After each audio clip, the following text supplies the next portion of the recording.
Hi అండి, సంధ్యాస్ కిచెన్కి స్వాగతం. ఈరోజు మన రెసిపీ వచ్చేసి నేను గుత్తి వంకాయ చేస్తున్నానండి. దీనికి కావాల్సిన నేను ఒక 1/2 kg వరకు ఇక్కడ చిన్నగా మామూలుగా ఉండే వంకాయలు తీసుకున్నాను. ఇప్పుడు మనం స్టవ్ వెలిగించుకుందాము. ఇప్పుడు మనం పాన్ పెట్టుకున్నాం కదా, స్టవ్ ఆన్ చేసుకున్నాము. కొంచెం పాన్ వేడవ్వాలండి. పాన్ వేడైపోయిందండి. నేను ఇక్కడ 1 కప్పు వరకు నువ్వులు తీసుకున్నాను. ఇవి ఇసుక ఏమీ లేకుండా నీళ్ళలో కడిగేసి పక్కన పెట్టుకున్నాను వడబోసి. ఇప్పుడు 1 కప్పు వేస్తున్నాను. ఇవన్నీ దూరగా వేయించుకోవాలండి.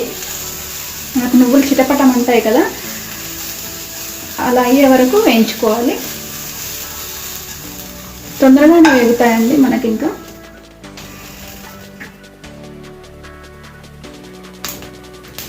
చూడండి, మనకి ఇక్కడ నువ్వులు చిటపటం సౌండ్ వస్తున్నాయి కదా. మంట చిన్నగా పెట్టుకొని ఇప్పుడు మనం ఇవి తీసేసుకుందామండి. ఒక ప్లేట్లో వేసుకుందాము.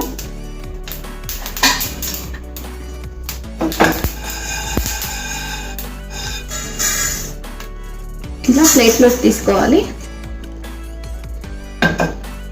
ఇప్పుడు మళ్ళీ నేను ఇక్కడ 1/2 కప్పు వరకు పల్లీలు తీసుకున్నాను. ఇవి కూడా వేయించుకోవాలి.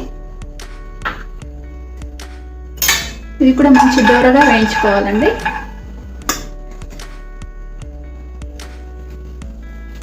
పల్లీలు మీడియం ఫ్లేమ్ మీద పెట్టి వేయించుకోవాలండి. హై ఫ్లేమ్ మీద పెడితేననుకో మనకు లోపల వేగవు, పచ్చి పచ్చి ఉంటాయి, టేస్ట్ మంచిగా రాదు. అందుకని మీడియం ఫ్లేమ్ మీద పెట్టి వేయించుకోవాలి. చూడండి, మన పల్లీలు కూడా ఇక్కడ దూరగా వేగిపోయినాయి. ఇప్పుడు ఇది కూడా తీసుకొని ప్లేట్లో వేసుకుందామండి. అలాగే నేను 1/4 కప్పు వరకు, అంటే 2 టేబుల్ స్పూన్ల వరకు ధనియాలు తీసుకున్నాను. ఇవి కూడా వేయించుకోవాలి. ఇవి కూడా మంచి దూరగా వేయించుకోవాలండి. ఇవి త్వరగానే వేగిపోతాయి. ఇవి కొంచెం వేగాయి కదా. ఇప్పుడు ఇందులో 1/4 కప్పు వరకు ఎండు కొబ్బరి తీసుకున్నానండి. ఇది కూడా దూరగా వేయించుకోవాలి. బాగా వేయించుకోవాలని అవసరం లేదండి. ఇలా కొంచెం వేగితే సరిపోతుంది.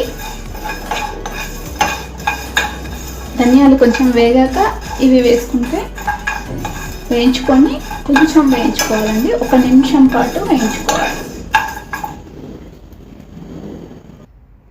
ఇవి కూడా వేగిపోయండి. మనం స్టవ్ ఆఫ్ చేసేసుకుందాము. స్టవ్ ఆఫ్ చేసుకొని ఇవి కూడా ఇందులోనే వేసుకోవాలి. ఇదంతా కూడా మనకు చల్లబడాలండి. ఒక 5 మినిట్స్ పక్కకు పెడితే మనకి ఇవి చల్లబడతాయి. ఇప్పుడు ఒక జార్ తీసుకొని ఇవి మనకు చల్లబడినాయి కదా, ఇవి గ్రైండ్ చేసుకోవాలండి. ఇందులో వేసుకొని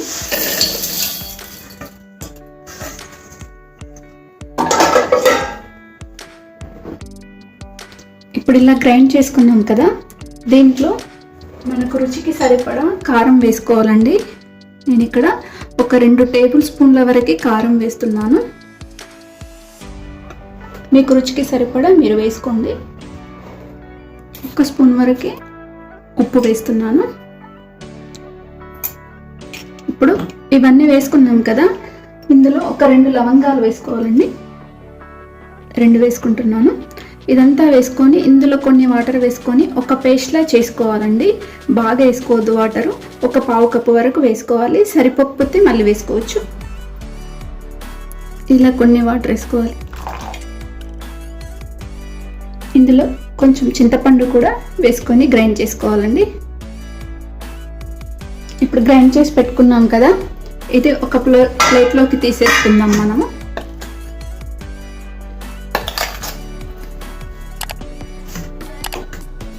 ప్లేట్లోకి తీసుకొని పెట్టుకోవాలి. ఇప్పుడు ఈ వంకాయల్లో కొంచెం ఉప్పు వేసుకోవాలండి. ఉప్పు వేసుకున్న తర్వాత ఇలా ఒకసారి కలిపేసి, ఇలా కొంచెం పెద్దగా ఉన్నాయి కదా ఈ తొడిమెలు, ఇలా కొంచెం కట్ చేసుకోవాలి. కట్ చేసుకొని ఈ విధంగా చేసుకోవాలండి. ఈ విధంగా 4 భాగాలుగా చేసుకోవాలి. అన్నీ కూడా ఇదే విధంగా చేసుకోవాలి. ఇలా కొంచెం చూసుకోవాలి, ఇందులో పురుగులు ఉన్నాయా లేదా అనేది చూసుకోవాలి.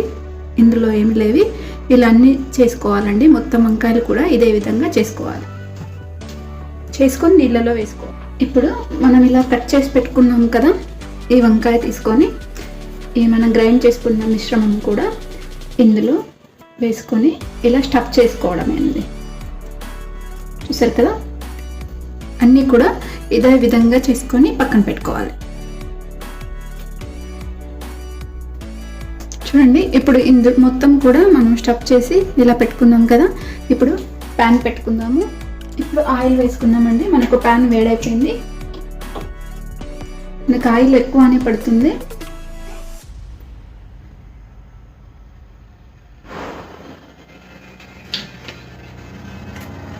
ఒక 3-4 టేబుల్ స్పూన్ల వరకు వేసుకున్నానండి. మనకు ఆయిల్ వేడైపోయింది. ఇప్పుడు ఇందులో ఒక 1/2 స్పూన్ వరకు ఆవాలు, అలాగే 1/2 స్పూన్ జీలకర్ర,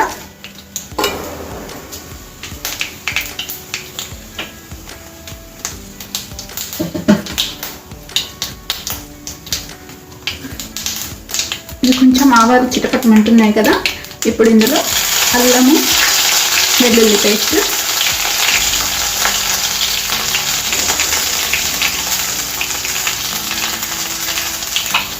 ఇది కొంచెం ఇలా వేగాలి. ఇప్పుడు మనం ఈ వంకాయలు ఇందులో వేసుకోవాలి.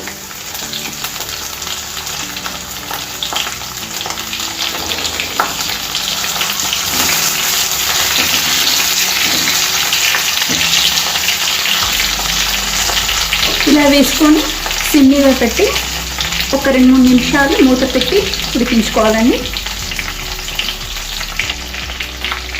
ఇప్పుడు కొంచెం కరివేపాకు వేసుకొని మూత పెట్టుకొని ఒక 2-3 నిమిషాలు వేయించుకోవాలి. ఒకసారి మూత తీసి చూసుకుందామండి. చూడండి, మనకు వేగిపోయాయి కదా. ఇప్పుడు కొంచెం ఇందులో ఒక 1/2 టీ స్పూన్ వరకు పసుపు వేసుకొని ఇదంతా ఒకసారి కలపాలి.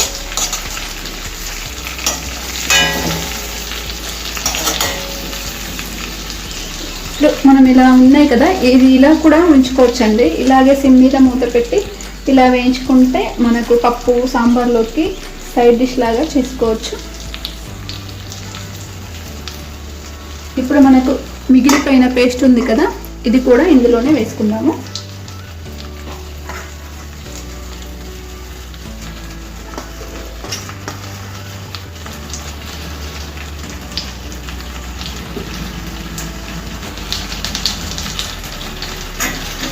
ఇదంతా ఒకసారి ఇలా కలిపేసుకోవాలండి.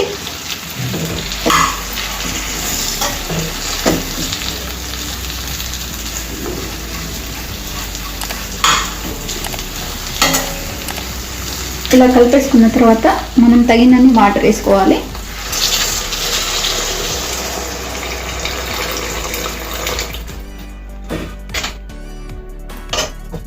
ఇలా వాటర్ వేసుకొని మనము గ్రేవీ మనకు ఎంత ఇష్టమో అంత వేసుకోవాలండి.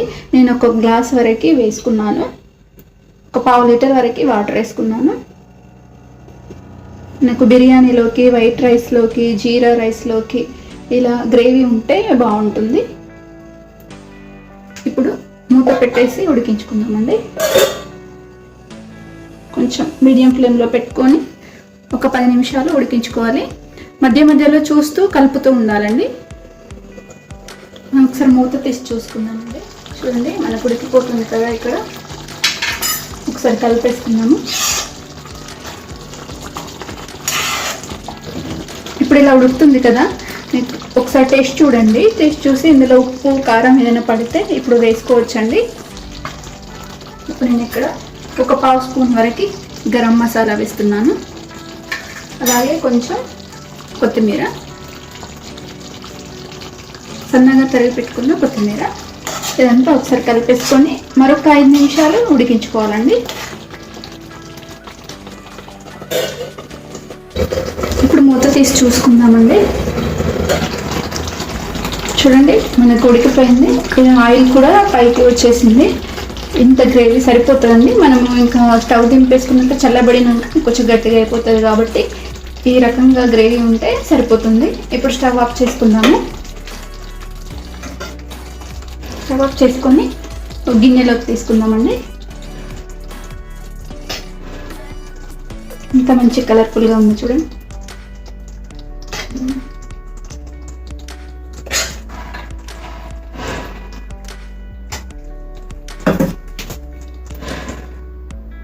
చూడండి మనకు గుత్తి వంకాయ రెడీ అయిపోయిందండి.